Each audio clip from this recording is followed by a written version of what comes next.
Books for ever میں خوش آمدید۔ ناول نمبر جس کی رائٹر ہے نمرہ احمد، اس کی یہ 42ویں ایپیسوڈ ہے، باب 21واں، جس کا نام ہے کافر، ماکر، کاذب، قاتل کا حصہ دوم۔ اور پہلے حصہ اول پڑھا تھا ہم نے، اور اب ہم لوگ حصہ دوم پڑھنے جا رہے ہیں۔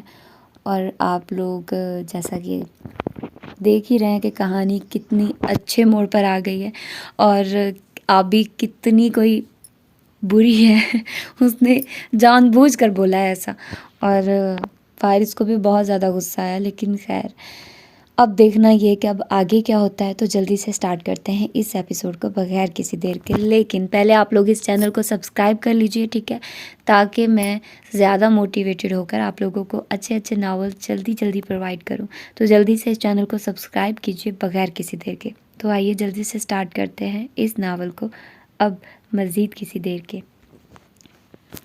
وسیع فون کان سے لگائے تیز سڑک پہ چلتا جا رہا تھا۔ اس کی سیاہ پیشانی پہ سلوٹیں تھی اور آنکھوں میں چبھتی ہوئی ناگواری تھی۔ وہ دوسری طرف بولتے انجان آدمی کو سن رہا تھا۔ اگر میں کہوں ہاں تو کیا مجھے انعام کی رقم ملے گی؟ ہاں بالکل۔ کہاں ہے وہ تامل جاسوس؟ وہ غیر دلچسپی سے بولا اور کار کا دروازہ کھول کر اندر بیٹھا۔ پہلے مجھے انعام کی آدھی رقم بھیجو، پھر بتاؤں گا۔ وسیع کی ناک مزید چڑھ گئی۔ دیکھو مسٹر، مجھے تامل جاسوس کی لوکیشن بتاؤ۔ اگر اسے ہم پکڑ پائے تب انعام ملے گا، ورنہ ایک دھیلا بھی نہیں ملے گا، وہ بلا مبالغہ کہہ رہا تھا۔ ایسے تو میں نہیں بتاؤں گا۔ بوڑھا سنہالی خفا ہو گیا۔ جہنم میں جاؤ۔ اس نے کال کاٹ کر سیٹ بیلٹ باندھتے ہوئے اگنیشن میں چابی گھمائی، پھر دوسرے سیل پہ نمبر ملا کر اسپیکر آن کیا اور کار ریورس کرنے لگا۔ بولو وسیع۔ جواہرات تلخ لگ رہی تھی۔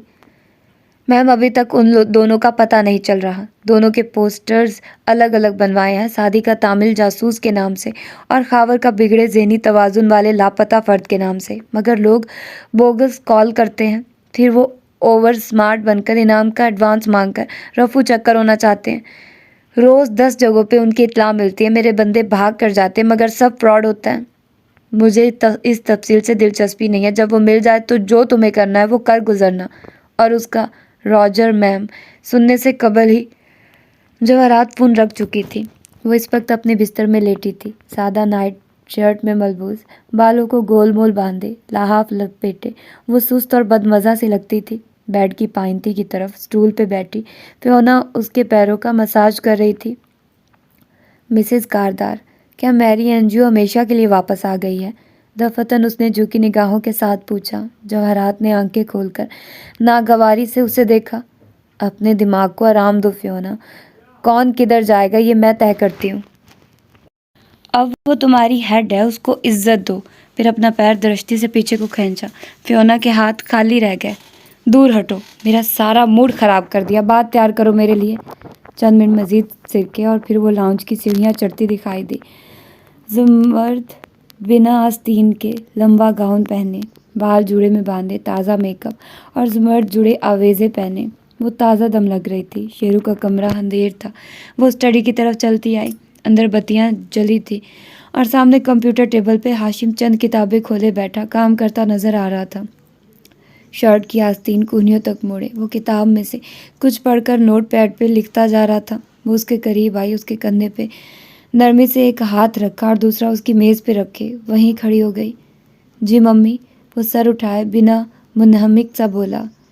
تمہارے اطمینان پہ حیرت ہے مجھے۔ تمہارا بھائی اس لڑکی کو لے آیا جس سے مجھے نفرت ہے، اس کو کمپنی کا 1/4 حصہ دے ڈالا، اس کو اپارٹمنٹ لے کر دے رکھا ہے اور 2 دن سے وہ اسی شہر میں رہ رہی ہے، مگر تم کچھ نہیں کر رہے۔ میں موو آن کر چکا ہوں ممی۔ وہ اب لیپ ٹاپ پہ کچھ ٹائپ کرنے لگا تھا۔ جواہرات کا دماغ گھوم گیا۔ ہاشم، اس لڑکی سے مجھے چھٹکارا کون دلا کر دے گا؟ اس لڑکی کا نام علیسا ہے اور وہ فیملی ہے ممی۔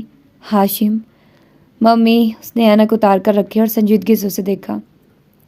اس کی سیاہ آنکھیں، چہرے کے نقوش سب جواہرات کی کاپی تھے اور ان میں بھی اتنا ہی غصہ تھا۔ میں اس کی فیس دے رہا تھا، وہ 1 سیمسٹر ختم کر کے پڑھائی چھوڑ چکی ہے، وہ ٹک کر کچھ بھی نہیں کر سکتی۔ میری اتنے سالوں کی فیس بچ گئی، اس کے بدلے شیرو نے اسے چند شیئرز دے دیے ہیں، اور اچھا مجھے بھی نہیں لگا، مگر میں کیا کروں، وہ دونوں میرے اپنے ہیں۔ رہنے دے اسے ادھر، کچھ دن بعد خود ہی اکتا کر چلی جائے گی۔ آپ کو کیا کہہ رہی ہے؟ اور واپس کتاب کی طرف متوجہ ہو گیا۔ جواہرات اس کے کندھے سے ہاتھ ہٹا چکی تھی اور اب افسوس سے اسے دیکھ رہی تھی۔ ایک وقت تھا جب اس کے شہر میں ہونے کی اطلاع نہ دینے پہ تم مجھ سے گاڑی میں بیٹھے معذرت کرتے رہے تھے، مگر ہاشم پہ کوئی اثر نہیں ہوا۔ وہ وقت میں گزار چکا، اب موو آن کر جائیے ممی۔ اب میں ایک اچھا آدمی بن کر زندگی گزارنا چاہتا ہوں۔ جواہرات غصے سے مڑی اور پیر پٹکتی وہاں سے چلی گئی۔ سیڑھیاں اترتے ہوئے وہ بڑبڑا رہی تھی، ان دو بیٹوں کے لیے اتنے سال قربانیاں دی، کیا نہیں کیا، مگر اب یہ دونوں اپنی زندگی میں آگے بڑھ چکے ہیں تو ٹھیک ہے، رکوں گی میں بھی نہیں۔ پرس سے سیل نکالتی وہ ہارون کا نمبر ڈائل کرنے لگی تھی۔ کولمبو میں اس اپارٹمنٹ بلڈنگ کے باہر 18ویں کا چاند پوری آب و تاب سے چمک رہا تھا اور اندر سیڑھیوں پہ کھڑا فارس دیوانہ وار بار بار اسے کال ملا رہا تھا۔ اس کے چہرے پہ پریشانی اور ماتھے پہ پسینہ تھا۔ سمر کال اٹھاؤ پلیز، کال اٹھاؤ۔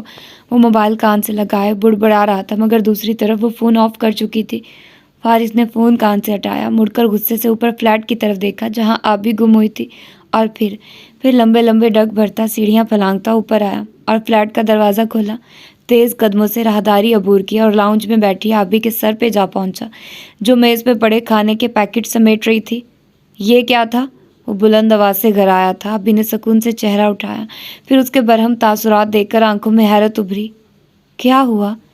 یہ سب کہنے کی کیا ضرورت تھی جبکہ آپ کو پتا تھا کہ دوسری طرف میری بیوی ہے؟ وہ غصے سے کہہ رہا تھا۔ آبی اچنبے سے اسے دیکھتی کھڑی ہوئی۔ میں نے ایسا کیا کہا؟ پھر جیسے یاد کیا، میں تو کھانے کا کہہ رہی تھی، میں سمجھی نہیں فارس، کچھ غلط ہو گیا مجھ سے۔ اب کہ وہ کچھ نہیں بولا، کمر پہ دونوں ہاتھ رکھے چپتی نظروں سے اسے دیکھے گا۔ تنفس ابھی تک تیز تھا اور ماتھے کے بل ہنوز ویسے تھے۔ آئی ایم سوری اگر میری وجہ سے کچھ غلط ہوا ہے تو، کیا انہوں نے کچھ غلط سمجھا؟ مگر وہ آپ کی بیوی ہے، آپ کو اتنا تو جانتی ہوں گی، انہیں آپ کو اتنی سی بات پہ غلط نہیں سمجھنا چاہیے تھا۔ وہ تعجب سے کہہ رہی تھی، پھر فکر مند تاثرات چہرے پہ سجائے آگے کو ہوئی۔ کیا میں کچھ کر سکتی ہوں آپ کے لیے؟ پریشان مت ہو، میں فوراً ان سے بات کر لوں گی۔ میرے ساتھ یہ گیمز نہ کھیلیے آبدار بیوی۔ وہ تیز تنفس پہ قابو پاتا اسے گھور کر بولا تھا۔ آبی نے اسے دیکھتے ہوئے پلکیں جھپکی تو ان میں موٹے موٹے آنسو تیرنے لگے۔ میں نے کیا کیا ہے سوائے آپ کی مدد کرنے کے؟ وہ بے بسی سے بولی تھی تو فارس نے گہری سانس لی اور سر جھٹکتے ہوئے صوفے کی طرف بڑھ گیا۔ اچھا روئیے نہیں، میں سب ٹھیک کر لوں گا۔ وہ صوفے کے کنارے بیٹھا اور چہرہ دونوں ہاتھوں میں گرائے کچھ سوچنے لگا۔ آبدار نے انگلی کی نوک سے آنکھ کا کنارہ پونچھا، پھر سامنے آ کھڑی ہوئی۔ میں نے شام سے کچھ نہیں کھایا، یہ کھانا بھی ٹھنڈا ہو گیا ہے۔ فارس نے چہرہ اٹھا کر اسے تکان سے دیکھا۔ اچھا سوری، مجھے آپ پہ غصہ نہیں کرنا چاہیے تھا۔ آبدار کا چہرہ کھل اٹھا، وہ نام آنکھیں رگڑتی سامنے والے صوفے کے کنارے پہ جا بیٹھی۔ مجھے کھانا کھانا ہے۔ وہ اب بھی منہ بسورے ہوئے تھی۔ چلے، وہ اٹھ کھڑا ہوا، باہر چل کر کھانا کھاتے ہیں، اس ٹینشن زدہ ماحول سے تو نکلیں۔ تلخی کو پی کر وہ زخمی سا مسکرایا تو بالآخر وہ مسکرا دی اور کھانے کے پیکٹ سمیٹنے لگی۔ یہ راستے میں کسی کو دے دیں گے۔ فارس نے رک کر اپنی شرٹ کو دیکھا۔ میں کپڑے بدل لوں، اور اندر کمرے کی طرف چلا گیا۔ آبی نے مسکراتے ہوئے سارے پیکٹ سمیٹے، پھر موبائل پہ قریبی ریسٹورنٹ سرچ کرنے لگی۔ ساحل کنارے ایک خوبصورت ریسٹورانٹ میں بکنگ کروائی اور پھر مسکراتے ہوئے فون بند کر کے سوچنے لگی۔ گھڑی کی سوئیاں ٹک ٹک کرتی رہی، وقت سرکتا رہا۔ جب 15 منٹ گزر گئے تو آبدار قدرے چونکی، فارس ابھی تک نہیں آیا تھا۔ وہ اٹھی اور اس کے کمرے کے باہر جا کر آواز دی، ایک آواز، دو آوازیں، جواب نہ دارد۔ اس نے دروازہ کھٹکھٹایا، پھر ڈور نوب گھمایا، دروازہ کھلتا چلا گیا۔ کمرہ خالی تھا، الماری کے پٹ کھلے تھے، اندر نہ فارس غازی کا مختصر سامان تھا نہ وہ خود تھا۔ کمرے کی کھڑکی بھی کھلی تھی۔ آبی بھاگ کر گئی اور کھلی کھڑکی سے نیچے دیکھا، وہاں پائپ لگے تھے اور جالیاں۔ وہ ان کے نیچے سڑک پہ جا اترا تھا اور کوئی ٹک ٹک یا ٹیکسی پکڑ کر کب کا کولمبو کے ہجوم میں گم ہو چکا تھا۔ وہ بالکل سن رہ گئی، پھر کھڑکی کی جالی میں اٹکے نوٹ پہ نظر پڑی تو اس نے لپک کر وہ کاغذ وہاں سے اتارا۔ میں یہاں ریسٹورانٹس کے کھانے نہیں آیا تھا، اور وہ گہری سانس لے کر رہ گئی۔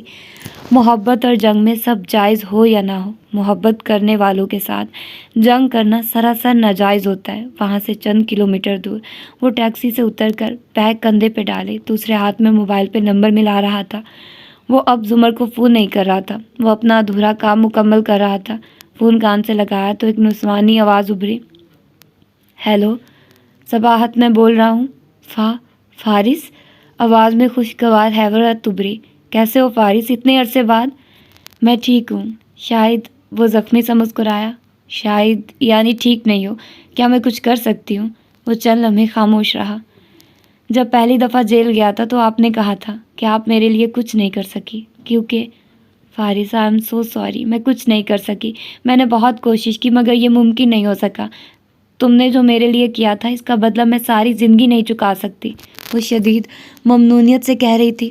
تم نے اپنی نوکری خطرے میں ڈال کر مجھے میرے اریسٹ وارنٹ کا بتایا تھا۔ تم کتنے سال سندھ میں پوسٹڈ رہے میری وجہ سے، اور میں یہ نہیں کہہ رہا تھا۔ اس نے نرمی سے بات کاٹی۔ میں کہہ رہا تھا کہ پہلی دفعہ آپ نے میری مدد اس لیے نہیں کی کیونکہ آپ اس وقت انڈیا میں پوسٹڈ تھے، لیکن دوسری دفعہ جب میں جیل گیا تھا تو آپ نے مجھے سری لنکا سے فون کیا تھا۔ سری لنکا میں پوسٹڈ تھی۔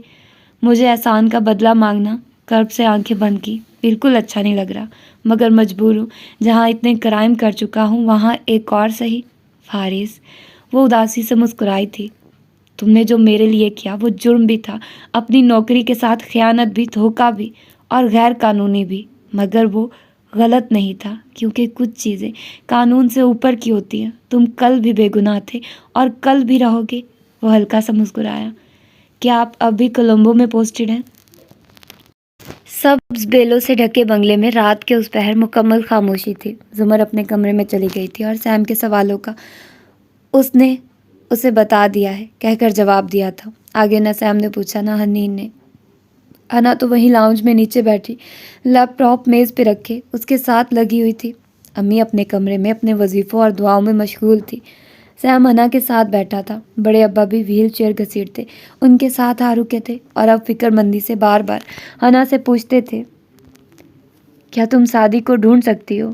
نہیں ابا، لیکن میں امی کا پاسورڈ بدل رہی ہوں۔ وہ پاسورڈ کے لیے امی کا ای میل کھولے گا تو میں ایک جعلی ای میل اندر محفوظ کر رہی ہوں۔ وہ اسے کھول کر اس کے لنک پہ کلک کرے گا تو اس کی لوکیشن ہمارے پاس آ جائے گی۔ وہ ایک ہاتھ سے ٹائپ کرتی، دوسرے کے ناخن مسلسل دانتوں کے بیچ کتر رہی تھی۔ ہنا، کیا بھائی ہمیں واپس مل جائے گا؟ سیم اس کا بازو جھنجھوڑ کر بار بار پوچھتا تھا۔ ہاں سیم، وہ واپس مل جائے گا اور پھر دیکھنا ہم سب ہمیشہ خوش رہیں گے۔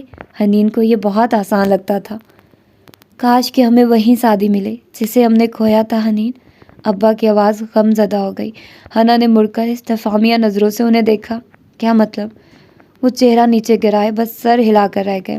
وہ حنین کو مطلب نہیں سمجھا سکتے تھے اور سر جھٹک کر واپس اسکرین کی طرف متوجہ ہوئی، اور پھر کچھ سوچ کر اس نے سیو شادی پیج یوسف پیج کھولا۔ اس کے ایڈمن میں سامنے احمد شفیع لکھا آ رہا تھا۔ حنین نے پیج کو پیغام لکھا، ایڈمن، میں سعدی کی بہن ہوں، پلیز مجھے اس پیج کا ایڈمن بنا دے۔ تم اس کی ایڈمن کیوں بننا چاہتی ہو؟ سیم نے اچنبھے سے اسے دیکھا۔ سیم، ہمارے فونز اور لینڈ لائن وہ لوگ ٹریس کر رہے ہوں گے، کیا پتہ ہمارے فیس بک اکاؤنٹس بھی دیکھ رہے ہوں۔ ہم کوئی بھی ایسی بات نہیں لکھ سکتے جو بھائی کے لیے خطرہ بن جائے، لیکن سیو شادی یوسف والا پیج بھائی بھی دیکھتا ہوگا۔ میں اس کے ذریعے بھائی کو کوئی پیغام بھیج سکتی ہوں۔ وہ جوش سے بتا رہی تھی۔ اس کے لیے یہ بہت آسان تھا۔ ان سے ذرا فاصلے پہ کمرے کے بند دروازے کے پیچھے جھانکو تو زمر اندھیرا کیے صوفے پہ بیٹھی تھی۔ اس کی خشک آنکھیں چھت پہ جمی تھی اور چہرے پہ ویرانی تھی۔ ہاتھ میں پکڑا وہ موٹا بھدا فون آف تھا۔ جانے کتنے لمحے سرکے، کتنی رات گہری ہوئی جب اس نے وہ فون آن کرتے ہوئے گردن سیدھی کی اور پھر اس میں سیو واحد نمبر ملایا اور اسے کان سے لگایا۔ آنکھیں ہنوز خشک اور چہرہ سپاٹ تھا۔ فارس نے چھوٹتے ہی فون اٹھا لیا تھا۔ وہ اس وقت ایک زبو حال سے علاقے میں سڑک کنارے چل رہا تھا۔ ہاتھ میں پرچی تھی جس پہ لکھا پتہ وہ تلاش کر رہا تھا۔ فون کان سے لگاتے اس نے پرچی مٹھی میں دبا لی اور بے چینی سے بولا، اس طرح فون مت بند کیا کرو، میری بات تو سن لیا کرو۔ تم ہمیشہ مجھے مختلف روپ میں ملتے ہو زمر، مجھے میری بات پوری کرنے دو۔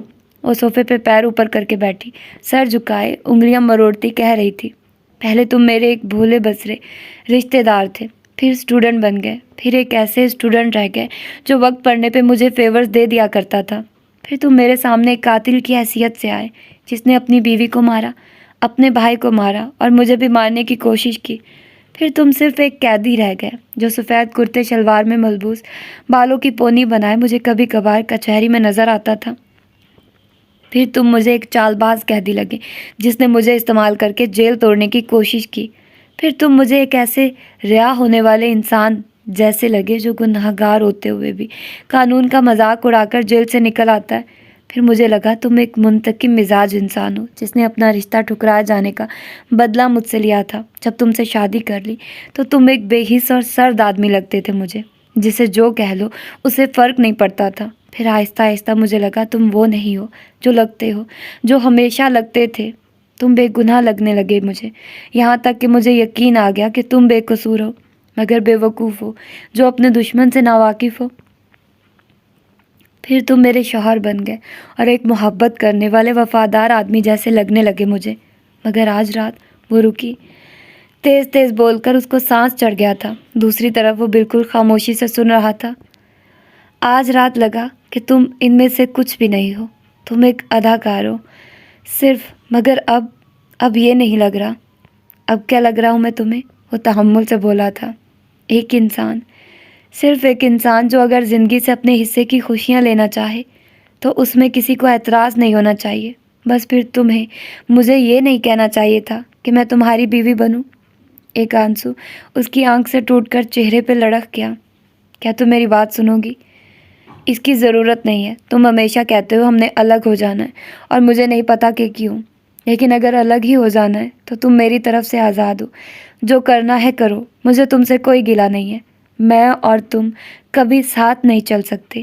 اس لیے اس نے گیلی سانس کو ناک سکیڑ کر اندر کھینچا اور ہاتھ کی پشت سے گال رگڑے. میں تم سے ناراض نہیں ہوں، تم میری طرف سے پریشان ہوئے بغیر تم جو بھی کرو یہ تمہارا حق ہے، مجھے اعتراض نہیں.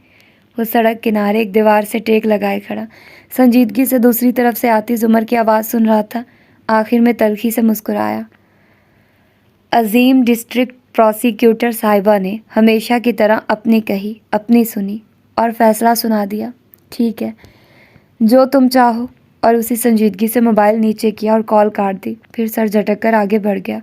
زمر نے سر گھٹنوں میں دے دیا اور بازو ان کے گر لپیٹ کر آنکھیں بند کر لی.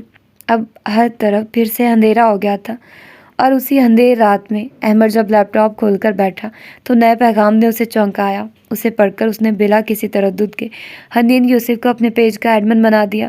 پھر یوں ہی اس کی پروفائل کھولی. کچھ خاص نہ تھا ادھر، البتہ ایک چہرہ دیکھ کر وہ چونکا تھا. اب اس کی انگلیاں تیز تیز کی بورڈ پہ حرکت کر رہی تھی اور آنکھوں میں چمک سی تھی. ادھر کولمبو کے آسمان پہ سیاہ بادل اکٹھے ہونے لگے تھے، گویا پورے شہر کو نہلا دینے کے لیے بے چین ہو. ہوٹل کی بلند و بالا عمارت سر اونچا کیے بادلوں کو دیکھ رہی تھی. اندر گراؤنڈ فلور کے سیکیورٹی کنٹرول روم میں 2 افراد کمپیوٹر مانیٹرز کے سامنے بیٹھے تھے. دفتن دروازہ کھلا اور سیاہ فارم فصیح اندر داخل ہوتا دکھائی دیا. تمہیں ریسیپشن پہ طلب کیا جا رہا ہے، کوئی ملنے آیا ہے تم سے. ایک کو اکھڑ لہجے میں حکم دے کر وہ دوسرے کی طرف آیا اور چل ہمیں انتظار کیا یہاں تک کہ پہلا نوجوان کمرے سے چلا گیا. خیریت سر؟ دوسرے آفیسر نے کرسی اس کی طرف گھمائے فکر مندی سے اسے دیکھا. فصیح نے جواباً اپنے اسمارٹ فون کی اسکرین اس کے سامنے کی. مجھے شام میں ایک کال آئی تھی پوسٹر والے لڑکے کے لیے. اس بات پہ آفیسر نے اکتا کر سر جھٹکا. نہیں سنو، بے شک وہ عام کالز کی طرح بوگس ہی لگ رہا تھا، مگر اس نے اسکرین سامنے لہرائی. اس کا موبائل نمبر کینڈی کا ہے. تو یہ کہ اشتہار ہم نے کولمبو میں دیا ہے، پھر کینڈی سے کیوں کوئی کال کر رہا ہے ہمیں؟ ہو سکتا ہے نمبر کینڈی کا ہو مگر کالر کولمبو میں ہو. آدمی سم کسی بھی شہر سے لے سکتا ہے. مگر فصیح نے نفی میں سر ہلایا. مگر یہ بھی تو ہو سکتا ہے کہ سعدی یوسف کینڈی میں ہو. تو پھر اس کالر کے پاس پوسٹر کیسے آیا؟ اس نے نکتہ اٹھایا. فصیح نے الجھ کر سر جھٹکا. اس نمبر کو ٹریس کرو. راجر سر. وہ فوراً سے مانیٹر کی طرف گھما اور کچھ ٹائپ کرنے لگا. 5 منٹ بھی نہیں لگے اور اس نے سر اٹھایا. نمبر آف ہے، سم موبائل میں نہیں ہے، ورنہ سگنل مل جاتا. میں اس نمبر پہ نظر رکھے ہوئے ہوں، جیسے ہی آن ہوتا ہے بتاتا ہوں. فصیح کی آنکھیں چمک اٹھی. یہ اس کی کوئی ایکسٹرا سم ہوگی. تم اس کا سارا کال ریکارڈ نکلواؤ، کس کے نام ہے سم، سب کچھ. پھر جوش سے اس کا کندھا تھپکا. ہری اپ. انعام کی رقم کے 0. فصیح کو اپنی آنکھوں میں چمکتے دکھائی دینے لگے تھے. یہ جواہرات کا اس سے وعدہ تھا. ہارون کا انعام الگ. خون اس کی رگوں میں بہت تیزی سے گردش کرنے لگا تھا. یہ کولمبو کے ایک زبو حال اور پسماندہ علاقے کی ایک فلیٹ بلڈنگ تھی۔ سامنے کچرے کا ڈھیر تھا، میلی دیواریں، فلیٹس کی بالکنیوں پہ سوکھتے کپڑے۔ اندر فارس گول سیڑھیاں عبور کر کے ایک دروازے کے سامنے آن ٹھہرا تھا اور اب دستک دے رہا تھا۔ اپنے ہلکے سویٹر کے آستین موڑ رکھے تھے اور سر پہ پی کیپ لے رکھی تھی۔ 2 دفعہ دروازہ پر دستک دی، پھر بیل بجائی۔ دروازہ ہلکا سا کھلا۔ در سے ایک مخنی اور ساولے لڑکے نے جھانکا۔ مجھے صباحت نے بھیجا ہے۔ صباحت مرزا نے، کام ہے تم سے؟ لڑکا در سے چند لمحے اسے جھانکتا رہا، پھر دروازہ کھول دیا اور زنجیر گرا دی۔ وہ دروازہ پرے دھکیلتا اندر داخل ہوا، ساتھ ساتھ بولتا جا رہا تھا، تعارف اور تمہید میں میرا وقت ضائع نہ کروانا۔ اپنا کمپیوٹر آن کرو۔ جو صلاحیتیں تم مختلف حکومتوں کو بیچتے رہتے ہو، مجھے ان کی ضرورت ہے۔ شکل کا دیکھ رہے ہو؟ چلو۔ اس کا موڈ پہلے خراب تھا، گھرک کر بولا تو لڑکا جلدی سے اندر چلا گیا۔ فارس ماتھے پہ بل لیے اس کے پیچھے آیا۔ اندر ایک چھوٹے سے کمرے میں 3 کمپیوٹرز رکھے تھے، ایک آن تھا۔ وہ لڑکا اسی کے سامنے کرسی کھینچ کر بیٹھا تھا اور مطلوبہ پروگرام کھول رہا تھا۔ صباحت نے کہا تھا تمہیں گورنمنٹ کے فیشل ریکگنیشن سافٹ ویئر تک ایکسیس چاہیے۔ تصویر دو مطلوبہ لڑکے کی۔ کی بورڈ پہ ٹائپ کرتے اس نے ہاتھ بڑھایا۔ فارس نے ایک فلیش اس کی ہتھیلی پہ رکھی اور ساتھ کھڑا اسے دیکھنے لگا۔ اس میں سب تصاویر ہیں اس کی۔ وہ فلیش ڈرائیو لگا کر پوچھ رہا تھا، نظر نہیں آ رہی کیا؟ وہ درشتی سے بولا۔ منحنی لڑکے نے سر اٹھا کر اسے دیکھا، جیسے بہت ضبط کیا اور پھر سر جھٹک کر کام کرنے لگا۔ میں اسے سسٹم میں ڈال رہا ہوں۔ اس چہرے کا لڑکا پچھلے 48 گھنٹوں میں کولمبو کے کسی اسٹریٹ، کیمپ، ایئرپورٹ، بس، ٹرین اسٹیشن وغیرہ کے کسی بھی پبلک کیمرے کے سامنے اگر آیا ہو تو فوٹیج مل جائے گی۔ کولمبو نہیں، اسے کینڈی میں ڈھونڈو۔ وہ کمپیوٹر ٹیبل کے کنارے بیٹھ گیا۔ وہ لڑکا جس کا نام پریرا تھا گہری سانس لے کر مطلوبہ الفاظ ٹائپ کرنے لگا۔ انگریزی فلموں کے برعکس فیشل ریکگنیشن میں کئی گھنٹے لگتے ہیں۔ تھوڑی دیر بعد پریرا جمائی روکتے بازوؤں کا تکیہ بنا کر پیچھے کو ٹیک لگاتے ہوئے بولا، اگر وہ نظر آیا تو اسکرین پہ سگنل بچ جائے گا، تم دیکھتے رہو، میں تب تک کھانا کھا لوں۔ کہہ کر وہ اٹھنے لگا تو میز کے کونے پہ بیٹھے فارس نے اپنا پیر لمبا کر کے راستے میں رکھ دیا۔ پریرا نے چونک کر اسے دیکھا۔ فارس نے جیب سے پستول نکال کر میز پہ رکھا، پھر دوسری جیب سے نسبتاً چھوٹا پستول نکال کر اس کے ساتھ ڈالا، پھر سخت نظروں سے اسے دیکھتے ہوئے ابرو سے واپس بیٹھنے کا اشارہ کیا۔ جب تک وہ مل نہیں جاتا تم کہیں نہیں جا رہے، واپس بیٹھو۔ لڑکے نے ایک نظر اسے دیکھا، دوسری بے بس نظر ان 2 پستولوں پہ ڈالی، پھر گہری سانس لے کر واپس بیٹھ گیا۔ پروگرام کے مسلسل چلنے کی آوازیں سنائی دے رہی تھی۔ دونوں کی نظریں اسکرین پہ جمی تھی۔ رات دھیرے دھیرے کٹنے لگی۔ اگلی صبح دھوپ چھاؤں کا سا موسم اسلام آباد کو اپنی لپیٹ میں لیے ہوئے تھا۔ اس پرشکوہ عمارت کے بلائی فلور پہ وہ ایک کشادہ سا آفس تھا۔ بلائنڈز کھلے تھے اور سنہری روشنی آدھے آفس کو روشن کر رہی تھی۔ مرکزی کرسی پہ نوشیروان ٹیک لگائے بیٹھا ایک کرسٹل بال ہاتھ میں گھما رہا تھا۔ سامنے کھڑکی کے آگے الیسا کھڑی تھی، سیاہ بالوں کو اونچی پونی میں باندھے۔ اس کی بے حد گوری جلد اور سرمئی آنکھیں دھوپ کی حدت سے چمک رہی تھی۔ دفتن اس نے چہرہ موڑ کر چپتی ہوئی نگاہوں سے شیرو کو دیکھا۔ اب کیا ہوگا؟ کیا ہونا ہے؟ تم یہاں کام کرو گی، آرام سے رہو گی؟ الیسا کاردار کی آنکھوں میں خفگی اتری۔ تم نے مجھے یہ کہہ کر بلایا تھا کہ مجھے میرے باپ کی جائیداد سے حصہ دو گے؟ دے تو رہا ہوں۔ وہ حیران ہوا اور قدرے ناراض بھی۔ میں نے کیا کرنا اس کمپنی کا؟ میں سوچ رہی ہوں ان شیئرز کو بیچ دوں۔ نوشیروان کے ماتھے پہ بل پڑے۔ اور ان کے بدلے رقم لے کر واپس چلی جاؤں؟ ہاں نوشیروان، میں اس رقم سے نئی زندگی شروع کر سکتی ہوں۔ نوشیروان ناگواری سے ابھی کچھ کہتا مگر دروازہ دستک کے ساتھ کھلا تو چوکھٹ میں زمر کھڑی نظر آئی۔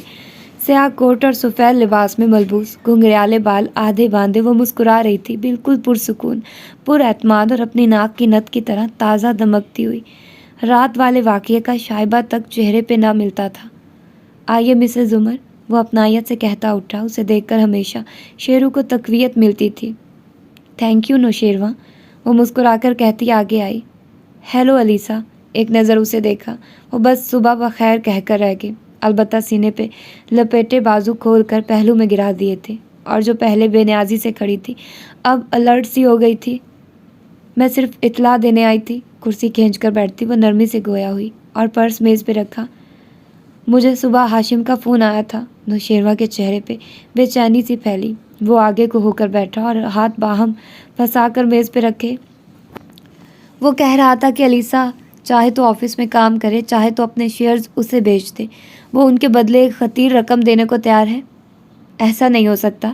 شیرو کے چہرے پہ پہلے ہاشم کے نام سے جو زخمی پن سا پھیلا تھا اب وہ انکا ہو کر غصے میں ڈھل گیا۔ مگر یہ اچھا سودا ہوگا، علیسا قدرے امید سے کہتی آگے آئی۔ شیرو نے بے بسی بھرے غصے سے اسے دیکھا۔ میں نے تمہیں شیئرز اس لیے نہیں دیے تھے کہ تم انہیں ہاشم بھائی کو بیچ کر انہیں 50% کا مالک بنا دو اور میں بالکل معذور ہو جاؤں۔ اب وہ میرے شیئرز ہیں، اگر تمہیں میرا خیال ہے تو۔ وہ بھی تیزی سے کہنے لگی، مگر زمر نے میز کو انگلی کے ناخن سے زور سے کھٹکھٹایا۔ 1 منٹ۔ آفس میں خاموشی چھا گئی۔ پھر زمر نے نرمی سے اسے پکارا، نوشیروہ، کیا آپ کو میرے اوپر اعتماد ہے یا نہیں؟ مسز زمر، اگر یہ دونوں مل گئے تو میں ان کا محکوم بن جاؤں گا اور نوشیروہ، آپ کو میرے اوپر اعتماد ہے یا نہیں؟ وہ اب سنجیدگی سے بولی تو وہ ذرا چپ ہوا۔ مجھے ہے، مگر تو فکر کیسی؟ میں آپ کی وکیل ہوں، آپ کے مسئلے حل کرنا میرا مسئلہ ہے۔ کچھ بھی ایسا نہیں ہوگا جو آپ نہیں چاہیں گے۔ نوشیروہ نے ناخوشی سے سر کو خم دیا، مگر وہ آرام دہ نہیں لگ رہا تھا۔ زمر نے اب سرد نظروں سے علیسا کو دیکھا جو بے چین نظر آ رہی تھی۔ مس علیسا کاردار، آپ نے اس روز 2 کاغذات پہ دستخط کیے تھے، وہ دوسرا کاغذ جانتی ہیں کیا تھا؟ آپ نے کہا تھا کہ وہ میرے حقوق کی حفاظت کرنے کے لیے، تاکہ کوئی مجھ سے زبردستی شیئرز نہ چھین لے۔ میں نے جھوٹ بولا تھا؟ زمر نے شانے اچکائے۔ اس کاغذ کی رو سے آپ نوشیروہ کاردار کے علاوہ کسی بورڈ ممبر کو وہ شیئرز نہیں بیچ سکتی، اور نوشیروہ کو بھی آپ ان کی مرضی کی قیمت پہ بیچیں گی۔ آپ اپنی مرضی سے وہ شیئرز نہیں فروخت کر سکتی۔ نوشیروہ نے چونک کر زمر کو دیکھا۔ خود علیسا بھی متحیر کھڑی رہ گئی۔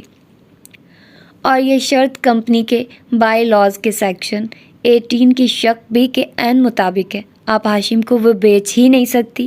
ٹیک لگا کر بیٹھی وہ قلم 2 انگلیوں میں گھماتی اطمینان سے کہہ رہی تھی۔ نوشیروہ کے چہرے کی رنگت واپس آنے لگی۔